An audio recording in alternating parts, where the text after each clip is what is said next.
दोस्तों, संसद में क्यों भिड़ गए अखिलेश यादव। देश के प्रधानमंत्री नरेंद्र मोदी को पहलगाम पुलवामा जैसे अटैक पर देश के पीएम को कटघरे में खड़ा कर दिया।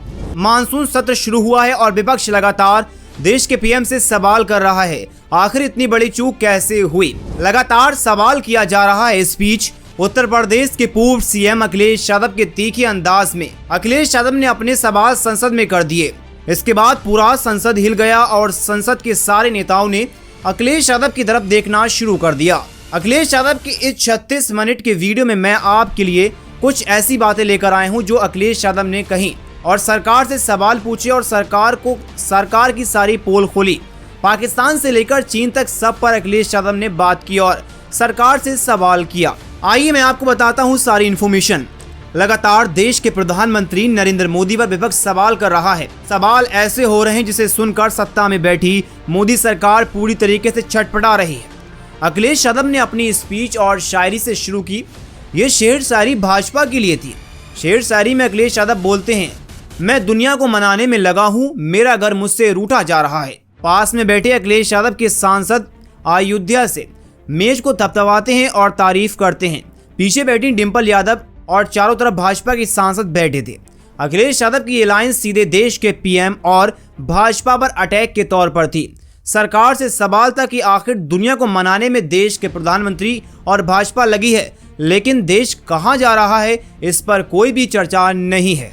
वहीं अखिलेश यादव अपनी स्पीच में आगे बोलते हैं कि दुनिया में अगर ताकतवर फौज की बात होती है, साहसी फौज की बात होती है, ताकतवर फौज की बात होती है तो दुनिया में नंबर 1 पर हमारे भारत की फौज आती है। अपनी बात आगे करते हुए अखिलेश बोलते हैं कि हमने अपनी फौज पर गर्व है और जिस तरीके से वह अपना काम करती है और जिम्मेदारी निभाती है, बॉर्डर पर रहकर वे हमारे लिए अपनी जान दांव पर लगाते हैं। हमें अपनी भारतीय सेना पर सलाम है। वहीं अखिलेश यादव भारतीय सरकार की तारीफ करते हुए बोलते हैं कि जो अटैक पाकिस्तान पर टेररिस्ट अटैक किया, उनके कैंपों को उड़ाया, बहुत बढ़िया किया। लेकिन अखिलेश यादव एक बार 2 लफ्जों में एक बात और कहते हैं। बोलते हैं कि ऐसा हमें एक बार को लगा कि भारतीय मीडिया से कि कराची हमारा हो गया, पेशावर हमारा हो गया, लाहौर हमारा हो गया। पीछे बैठे सांसद हंसने लगते हैं और अखिलेश यादव बोलते हैं कि किसी ने हमको ये बताया कि हमने उनको पकड़ लिया। टीवी चैनलों पर दिखाए गए विजुअल और फोटोग्राफी वीडियो में ऐसा लग रहा था जैसे पीओके हमारा हो जाएगा। आगे मजाकिया अंदाज में अखिलेश बोलते हैं कि हमें सरकार के अंजनों को टकराते हुए हमने देखा है। अखिलेश बोलते हैं कि हो सकता है ये मेरी गलतफहमी है। अखिलेश बोलते हैं कि हमें अंजन बिगड़ते हुए दिखाई देते हैं, लेकिन पीओके पर सारे अंजन एक हो गए और कुछ लोग कह रहे थे कि हम 6 महीने का वक्त मिल जाएगा, हम पीओके हमारा हो जाएगा और हम कब्जा कर लेंगे। फिर अखिलेश यादव बोलते हैं कि सरकार को टाइम मिला लेकिन पीछे क्यों हट गई। आखिर क्या वजह थी सरकार को इतना टाइम मिलने के बाद वो पीछे हटी। सरकार सीज फायर का पाकिस्तान से ऐलान करना पड़ा। अखिलेश बोलते हैं कि हमें उम्मीद थी कि सरकार सीज फायर का ऐलान खुद करेगी। वहीं बातों बातों में अखिलेश बोलते हैं कि उनकी मित्रता बहुत है, बहुत गहरी फ्रेंडशिप है। देश के पीएम पर टारगेट करते हुए अखिलेश बोलते हैं कि उन्होंने अपने मित्र से कहा, आप ही सीज फायर कर दीजिए, यानी मित्र हैं डोनाल्ड ट्रंप। हमारी कोई ज़रूरत नहीं, हम आपसे ही सीज फायर को एक्सेप्ट कर लेंगे। बातों में अखिलेश बोलते हैं कि आखिरकार किस दबाव में सरकार ने ये एक्सेप्ट किया। आज़ादी के बाद कई ऐसे मुद्दे हुए और कई सारे ऐसे मुद्दे उखड़ कर आए जिस पर सरकार विफल है, सारे मुद्दों पर विफल है। तो दोस्तों आइए मैं अखिलेश यादव की ये वीडियो दिखाते हैं जिसमें अखिलेश यादव ने सरकार से सवाल किए। हमें खुशी है इस बात की कि विपक्ष में जो लोग हैं उनको बधाई मिल रही है, लेकिन सत्ता पक्ष के लोग जब बोल के जा रहे हैं तो उनके सदस्य भी उन्हें बधाई नहीं दे रहा कोई। अध्यक्ष महोदय, मैं धन्यवाद देता हूं आपका भी, और क्योंकि मैं उनकी बात सुन रहा था, उनकी बात सुनने से मुझे कुछ याद आया। मैं ये कहना चाहता हूं 2 लाइनों में कि मैं दुनिया को मनाने में लगा हूं। अध्यक्ष महोदय, मैं भारतीय जनता पार्टी के लिए बता रहा हूं ये लाइनें कि मैं दुनिया को मनाने में लगा हूं, मेरा घर मुझसे रूठा जा रहा है। मैं दुनिया को मनाने में लगा हूं, मेरा घर मुझसे रूठा जा रहा है। अध्यक्ष महोदय, बात शुरू करने से पहले मैं सबसे पहले भारत की सेना, उसका आभार, उसका धन्यवाद देना चाहता हूं। दुनिया में साहसी फौजों में गिनती अगर होती है तो हमारी भारत की सेना सबसे आगे दिखाई देगी। उनके पराक्रम पर, उनकी वीरता पर, उनके अदम्य शौर्य पर हमें सबको गर्व है। कोई ऐसा भारतीय नहीं होगा जिसको गर्व न हो। हमें अपनी फौज पर गर्व है और हमें इस बात के लिए भी गर्व है कि जब सेना ने अपना ऑपरेशन शुरू किया तो पाकिस्तान के जितने भी टेररिस्ट कैंप थे उन पर अटैक किया गया। न केवल पाकिस्तानी कैंपों को नष्ट किया गया बल्कि पाकिस्तानी जो एयर बेस हैं उन तक पहुंच गए, उनको भी नष्ट किया, ध्वस्त किया। और जब हमारी फौज पाकिस्तान को हमेशा हमेशा के लिए एक पाठ पढ़ा सकती थी, एक ऐसा संदेश जाता कि भविष्य में पाकिस्तान कभी ये हिम्मत नहीं जुटा पाता। और ऐसा भी लगा हम लोगों को,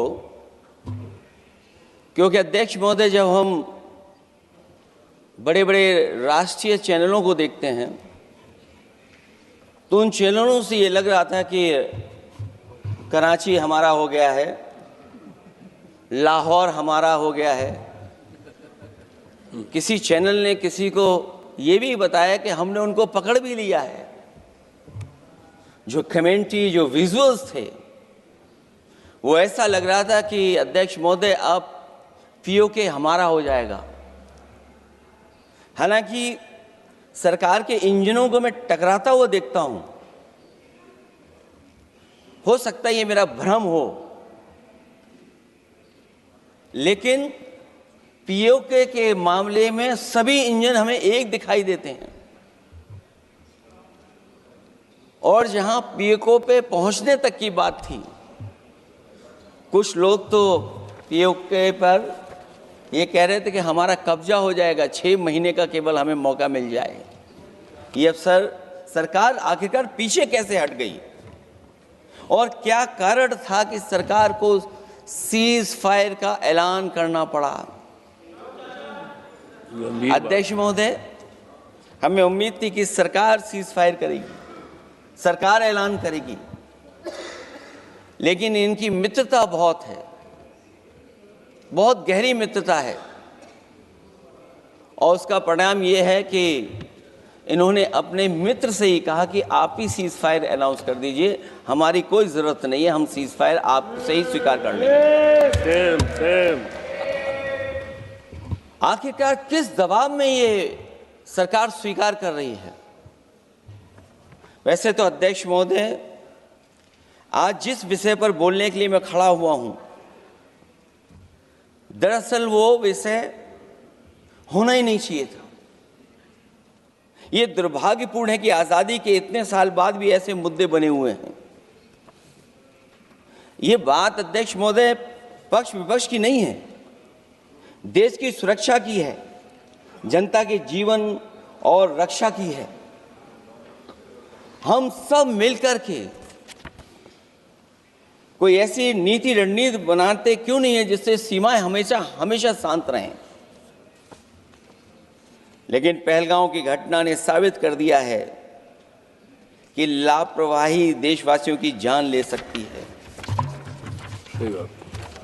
और अभी जब मैं सुन रहा था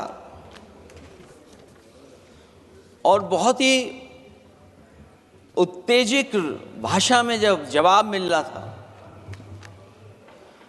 उत्तेजित भाषा इसीलिए बोल रहे हैं कि जनता सम्मोहित हो जाए, जनता स्वीकार करने लगे। लेकिन सच्चाई ये नहीं है। आप कितना भी उत्तेजित बोलें, देश की जनता समझ रही है। ये सही है कि जनता के इमोशंस का लाभ आप उठा रहे हैं शासन करने के लिए। जनता का इमोशन का लाभ उठाती है सरकार। मुझे याद है कि जिस दिन पहलगाम हमला हुआ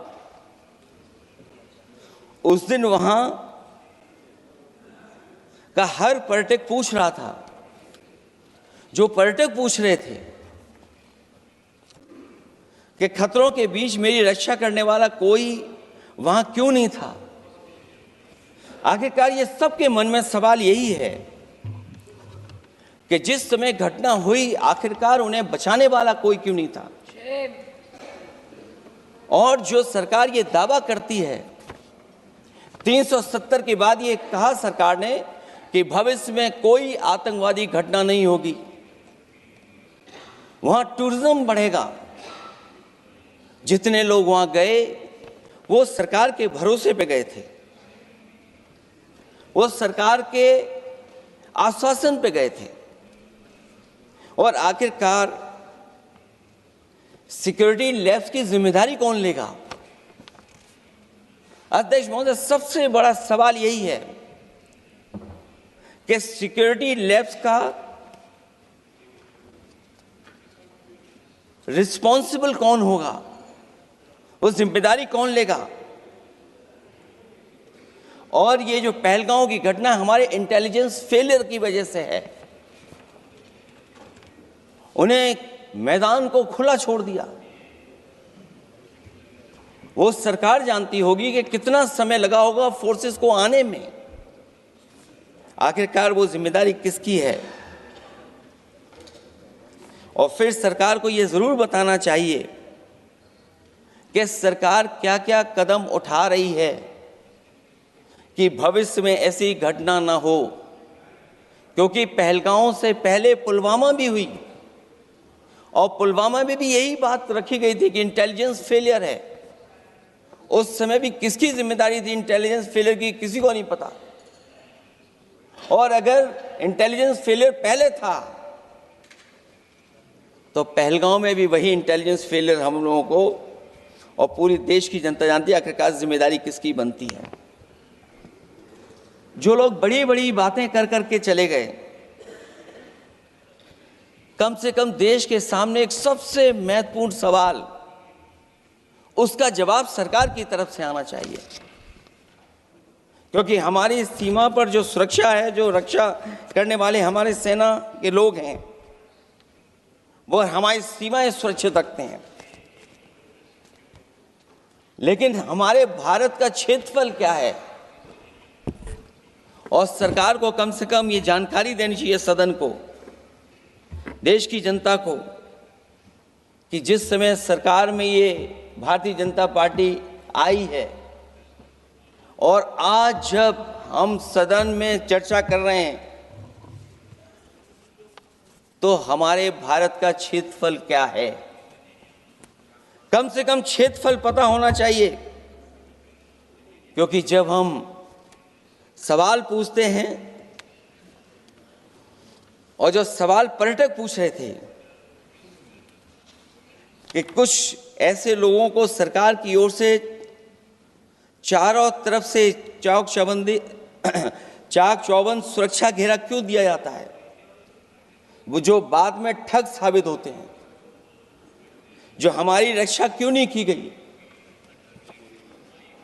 पहलगाम के दूसरे दिन की जिस तरह की राजनीतिक कार्टून, क्योंकि जिस तरह का लाभ लेना चाहते हैं भारतीय जनता पार्टी के लोग, हम सब ने देखा कि पहलगाम के दूसरे दिन ही जिस तरह का राजनीतिक कार्टून भाजपा के ऑफिशियल हैंडल से पब्लिश किया गया और हमारे द्वारा घोर आपत्ति किए जाने पर हटाया गया, उसने साबित कर दिया कि भाजपा के लोग भी जानते हैं कि दुख की इस घड़ी में उन्होंने देश की भावनाओं के साथ बेहद शर्मनाक खिलवाड़ किया है। भाजपा बताए कि ऐसे संवेदनहीन लोगों के खिलाफ उन्होंने क्या कार्रवाई की है। ये अति गंभीर प्रश्न है कि जिन्होंने अपनों को खोया है, उन पर दबाव डाल करके बयान भले बदलवा दिए जाएं, लेकिन भाजपाई याद रखें, बयान बदलवाने से सच नहीं बदल जाता है। पहलगांव